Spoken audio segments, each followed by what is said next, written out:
जिस रात इस घर में खुशियां होनी थीं, उसी रात वहाँ चीखें गूंजने लगीं। आधी रात में कुछ नकाब पोश दरिंदे उस घर में घुस आए। उन्होंने पूरे परिवार को रस्सियों से बांध दिया। माँ और दोनों बेटियों को एक दूसरे के सामने बेबस कर दिया और फिर उस घर की चार दीवारी के अंदर ऐसी हैवानियत शुरू हुई जिसकी कल्पना करना भी मुश्किल है। रहम की हर पुकार उन दरिंदों के लिए सिर्फ एक तमाशा बनकर रह गई। माँ अपनी बेटियों को बचाने के लिए रोती रहीं। बेटियां रहम की भीख मांगती रहीं, लेकिन उन दरिंदों का दिल नहीं पसीजा। हैरानी की बात तो ये थी कि उन्होंने एक छोटी सी मासूम बच्ची तक को नहीं बख्शा। लेकिन सबसे बड़ा सवाल ये था, आखिर इस परिवार का कसूर क्या था? एक माँ और उसकी बेटियों ने ऐसा कौन सा गुनाह किया था कि उन्हें इतनी खौफनाक रात और इतनी दर्दनाक मौत नसीब हुई? इन सभी सवालों के जवाब जानने के लिए हमें कहानी में थोड़ा पीछे जाना होगा। कहानी की शुरुआत एक पुलिस अधिकारी से होती है जो एक संदिग्ध अपराध स्थल पर पहुंचता है। जैसे ही वह घर के अंदर कदम रखता है, हवा में फैली सड़ांत की तेज गंध किसी भयानक हादसे की गवाही दे रही थी। उस गंध का पीछा करते हुए वह एक कमरे तक पहुंचता है जहां कोने में दुबकी एक डरी सहमी लड़की नजर आती है। पुलिस अधिकारी को देखते ही वह बुरी तरह घबरा जाती है। वह जल्दबाजी में अपने शरीर को कपड़ों से ढकती है और घबराई हुई आवाज में उसे अपने पास आने से मना कर देती है। अधिकारी शांत स्वर में उसे भरोसा दिलाता है, डरो मत, मैं पुलिस से हूँ, अब तुम सुरक्षित हो। लेकिन लड़की इतनी गहरे सदमे में थी कि वह कुछ और बोल ही नहीं पाती। वह सिर्फ रोते हुए बार बार उससे वहां से चले जाने की गुहार लगाती रहती है। उलझन में पड़ा अधिकारी आगे बढ़ता है। तभी उसकी नजर उस लड़की की छोटी बहन पर पड़ती है जिसकी आंखों में भी वही खौफ साफ दिखाई दे रहा था। वह उससे पूछता है, तुम लोग मुझसे इतना क्यों डर रहे हो? लेकिन वह मासूम बच्ची भी कांपती हुई सिर्फ एक ही बात दोहराती है, प्लीज मुझे मत छूइए। ये सब देखकर अधिकारी पूरी तरह सन्न रह जाता है। उसे समझ नहीं आता कि इस घर की चार दीवारी के भीतर आखिर ऐसा क्या हुआ जिसने पूरे परिवार को इस कदर तोड़ दिया। सच जानने के लिए वह बेडरूम की तरफ बढ़ता है, लेकिन वहाँ का मंजर देखते ही उसके कदम थम जाते हैं। सामने उन दोनों लड़कियों की माँ बदहवास हालत में पड़ी थी। पुलिस अधिकारी को देखते ही वह भी गिड़गिड़ाने लगती है। यह दृश्य एक अनुभवी पुलिस अधिकारी को भी अंदर तक झकझोर देता है। वह वापस छोटी बच्ची के पास आता है और बेहद नरमी से पूछता है, आखिर यहाँ हुआ क्या था? तभी वह डरी हुई बच्ची सिसकते हुए अपनी चुप्पी तोड़ती है। वह कहती है, मेरा नाम हॉर्न है और कल रात मेरा जन्मदिन था। यहीं से कहानी एक दिन पीछे चली जाती है। ये हॉर्न के जन्मदिन से ठीक एक दिन पहले की बात थी। हॉर्न खुशी खुशी अपने बड़े भाई के पास जाती है जो न बोल सकता था और न ही सुन सकता था। कुछ देर उसके साथ समय बिताने के बाद वह अपनी माँ के पास पहुँचती है और मासूमियत से कहती है, आज मेरे लिए एक बहुत बड़ा केक मंगवाना। माँ मुस्कुराकर कहती हैं कि तुम्हारा जन्म रात के ठीक 2:30 पर हुआ था, इसलिए हम तुम्हारा जन्मदिन भी उसी समय मनाएंगे। धीरे धीरे रात होने लगती है और माँ बेटियां मिलकर जन्मदिन की तैयारियों में जुट जाती है। इसी दौरान माँ के फोन पर कॉल आता है। यह हॉर्न के पिता का फोन था जो काम के सिलसिले में मलेशिया गए हुए थे। बात करते करते माँ की आवाज भर्रा जाती है। वह कहती हैं, काश आज तुम भी हमारे साथ होते। उसी वक्त हॉर्न की बहन उसकी आंखों पर हाथ रखकर उसे सरप्राइज देने के लिए कमरे में ले जाती है। सजावट देखकर हॉर्न की खुशी का ठिकाना नहीं रहता, लेकिन जब उसकी बहन केक लेकर आती है तो वह हल्का सा मुंह बनाकर कहती है, इतना छोटा केक?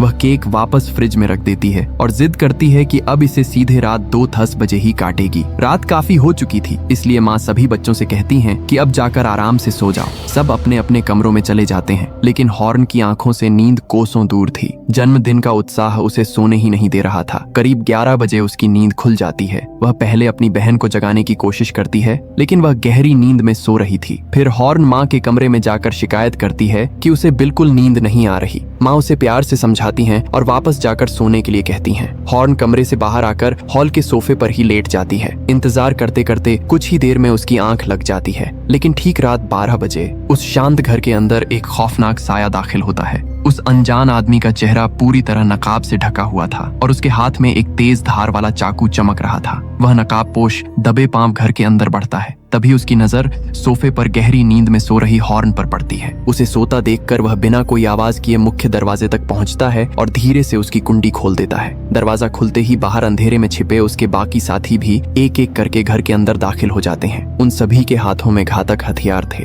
दरअसल इन लुटेरों को खबर मिली थी कि इस घर में करीब 20 लाख रुपए नकद रखे हुए हैं। यही रकम लूटने के इरादे से वे आधी रात यहाँ पहुंचे थे। इस गिरोह का सरगना उन्हीं में से एक लड़के का पिता था, लेकिन इन लोगों की नीयत सिर्फ पैसों तक सीमित नहीं थी। वह लड़का अपने पिता से कहता है कि इस घर में एक बड़ी लड़की भी रहती है जो बहुत खूबसूरत है। उसकी बात सुनकर वह दरिंदा मुस्कुराता है और कहता है, पहले 20 लाख हाथ लग जाने दो, उसके बाद जो मन करे करना। उनकी यह बात सुनकर ही उनके असली इरादों का अंदाजा लगाया जा सकता था। इसके बाद पूरा गिरोह घर में पैसों की तलाश शुरू कर देता है। सबसे पहले वे सो रही मासूम हॉर्न का मुंह कसकर बांध देते हैं और उसे एक जगह कैद कर देते हैं ताकि वह किसी को आवाज न दे सके। फिर वे सीधे उसकी माँ के कमरे की ओर बढ़ते हैं। दरवाजे का ताला तोड़कर सभी अंदर घुस जाते हैं। उस समय माँ अपने मूक बधिर बेटे को सीने से लगाए गहरी नींद में सो रही थी। लुटेरे पूरे कमरे की बेरहमी से तलाशी लेते हैं, लेकिन उन्हें एक भी रुपया नहीं मिलता। खाली हाथ रहने पर सरगना गुस्से से भड़क उठता है। वह अपने आदमियों को आदेश देता है कि इस औरत से पूछो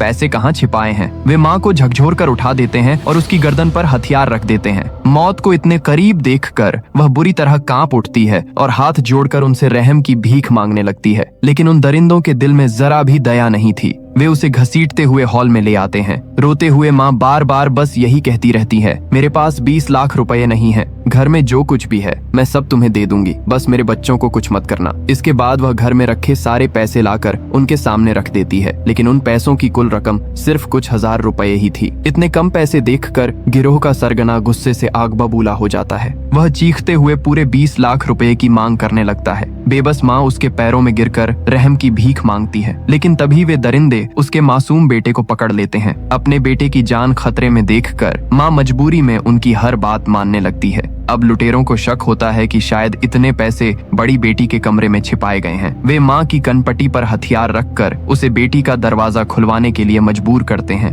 कांपते कदमों से माँ दरवाजे तक जाती है और उसे खोलने के लिए आवाज देती है, लेकिन बाहर की हलचल सुनकर बड़ी बेटी पहले ही सतर्क हो चुकी थी। वह अंदर से ही घबराई हुई आवाज में पूछती है, माँ बाहर तुम्हारे साथ कौन है? अपने परिवार की जान बचाने की मजबूरी में माँ झूठ बोल देती है, कोई नहीं बेटा, मैं बिल्कुल अकेली हूँ। माँ की बात पर भरोसा करके जैसे ही बड़ी बेटी दरवाजा खोलती है, लुटेरे तुरंत अंदर घुस पड़ते हैं। वे उसे भी बेरहमी से पकड़कर रस्सियों से बांध देते हैं। इसके बाद पूरा कमरा उलट पुलट कर दिया जाता है, लेकिन वहाँ भी उन्हें 20 लाख रुपए नहीं मिलते। अब उनका गुस्सा और भी बढ़ जाता है। सरगना अब भी अपनी जिद पर अड़ा था। उसे हर हाल में 20 लाख रुपए चाहिए थे। उधर माँ लगातार अपने बच्चों को छोड़ देने की गुहार लगाती रही, लेकिन उन दरिंदों पर उसकी किसी भी बात का कोई असर नहीं हुआ। तभी अपनी माँ और भाई बहनों की यह हालत देखकर बड़ी बेटी का सब्र टूट जाता है। वह पूरी ताकत लगाकर खुद को छुड़ाने की कोशिश करती है और अचानक एक लुटेरे के चेहरे से उसका नकाब खींच लेती है। चेहरा सामने आते ही पूरा परिवार सन्न रह जाता है। वह कोई अनजान आदमी नहीं बल्कि फरहाद था,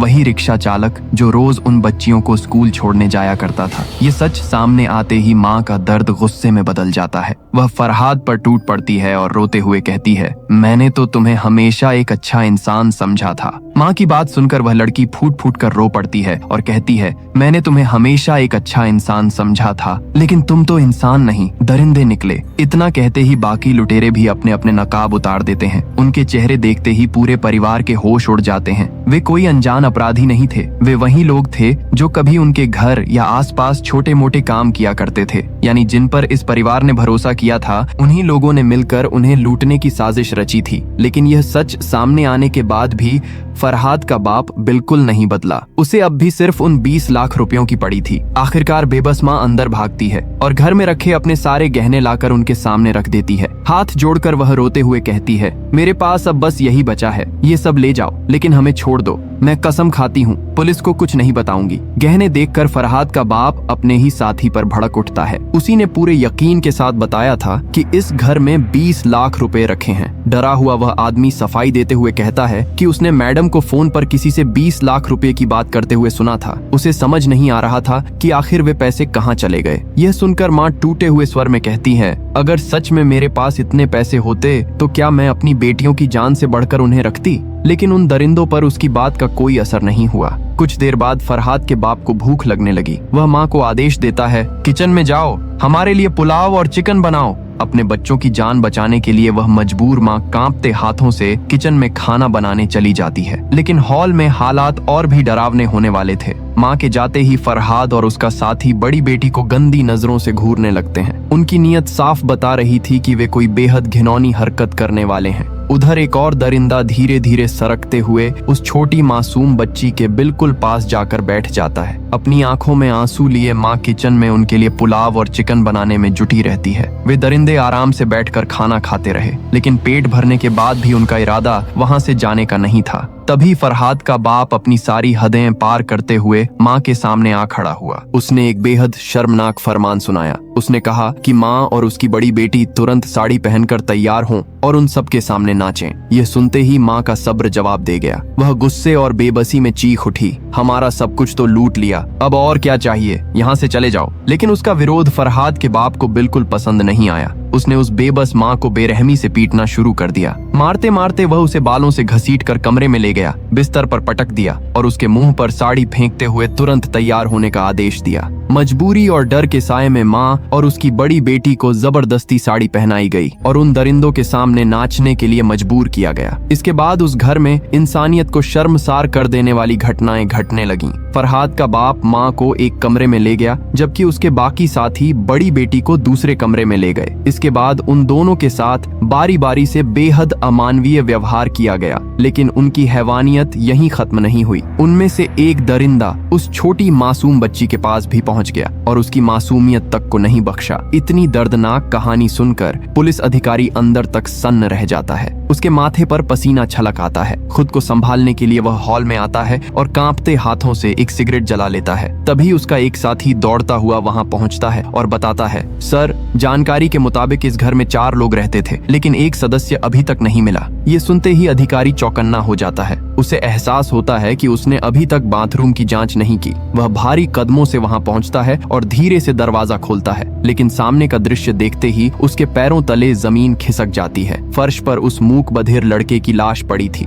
यह मंजर देखकर पुलिस अधिकारी भी भीतर तक हिल जाता है। घबराया हुआ अधिकारी तुरंत बेडरूम की ओर दौड़ पड़ता है, लेकिन अगले ही पल उसे एक ऐसी सच्चाई का एहसास होता है जिससे उसके रोंगटे खड़े हो जाते हैं। अब उसे कमरों में उन तीनों की खून से सनी लाशें दिखाई देती हैं। दरअसल अब तक जो कुछ भी वह देख और सुन रहा था वह उसकी कल्पना नहीं, बल्कि उन मृत लोगों की आखिरी यादें थीं। घर में कोई भी जिंदा नहीं बचा था। उनकी आत्माएं अपनी मौत से पहले की दर्दनाक कहानी उसी पुलिस अधिकारी को सुना रही थीं। घबराकर वह तुरंत अपना फोन निकालता है और अपनी पत्नी को कॉल करता है। कांपती आवाज में वह पूछता है, तुम अभी कहाँ हो? पत्नी जवाब देती है, मैं शॉपिंग मॉल में हूँ। ये सुनते ही अधिकारी लगभग चीख पड़ता है, अभी तुरंत बेटे को लेकर घर जाओ और घर पहुँचते ही सारे दरवाजे और खिड़कियाँ अच्छी तरह बंद कर लेना, चाहे कुछ भी हो जाए, किसी के लिए दरवाजा मत खोलना। उसी वक्त उसका साथी सिपाही उसके पास आता है। वह बताता है कि फॉरेंसिक रिपोर्ट के मुताबिक इन तीनों के साथ मौत से पहले बेहद क्रूर अत्याचार किए गए थे। अब उस काली रात की असली सच्चाई धीरे धीरे सामने आने लगी थी।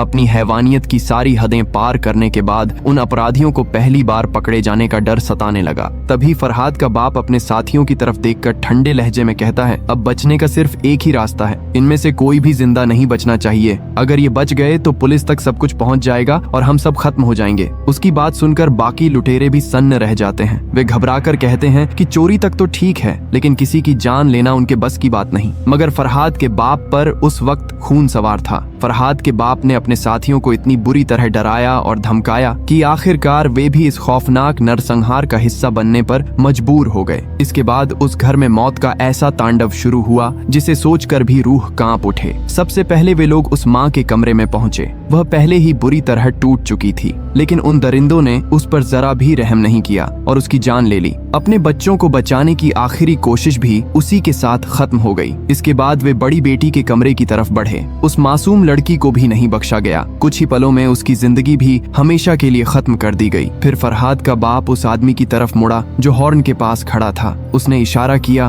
और उस निर्दयी इंसान ने बिना एक पल गंवाए उस मासूम बच्ची की भी जान ले ली। वही बच्ची जो कुछ घंटे पहले तक अपने जन्मदिन का इंतजार कर रही थी। 3 लोगों की जान लेने के बाद बाकी लुटेरे घबरा गए। उन्होंने कहा, अब बहुत हो गया, हमें तुरंत यहाँ से निकलना चाहिए। लेकिन फरहाद का बाप अभी भी रुकने वाला नहीं था। उसकी नजर अब उस मूक बधिर छोटे बच्चे पर थी। उसने ठंडे लहजे में कहा, कोई भी जिंदा सबूत नहीं बचना चाहिए। इसके बाद वह दरिंदा उस मासूम बच्चे को घसीटते हुए बाथरूम में ले गया। बेचारा बच्चा यह तक नहीं समझ पा रहा था कि उसके साथ आखिर हो क्या रहा है। कुछ ही देर बाद उसकी भी बेरहमी से जान ले ली गई। पूरे परिवार को खत्म करने के बाद वे लोग बड़े आराम से घर के अंदर फैले अपने निशान मिटाने लगे। उन्होंने हथियार साफ किए, खून के धब्बे मिटाए और फिर रात के अंधेरे का फायदा उठाकर वहां से फरार हो गए। जो घर कुछ घंटे पहले एक मासूम बच्ची के जन्मदिन की खुशियों से भरा हुआ था, वही घर अब हमेशा के लिए खामोशी और मौत का ठिकाना बन चुका था। हालांकि इस दर्दनाक घटना को कोई भी नहीं बदल सकता था, लेकिन राहत की बात यह रही कि पुलिस ने बिना ज्यादा वक्त गंवाए इस जघन्य अपराध में शामिल सभी दरिंदों को गिरफ्तार कर लिया। आखिरकार कानून के हाथ उन तक पहुंच ही गए और उन्हें अपने गुनाहों की कीमत चुकानी पड़ी। इसी दिल दहला देने वाले और रूह कंपा देने वाले मंजर के साथ इस सच्ची घटना पर आधारित कहानी यहीं खत्म होती है। अगर आपको यह कहानी प्रभावशाली लगी हो तो वीडियो को लाइक करें और अपनी राय कमेंट में जरूर बताइए। मिलते हैं अगली वीडियो में।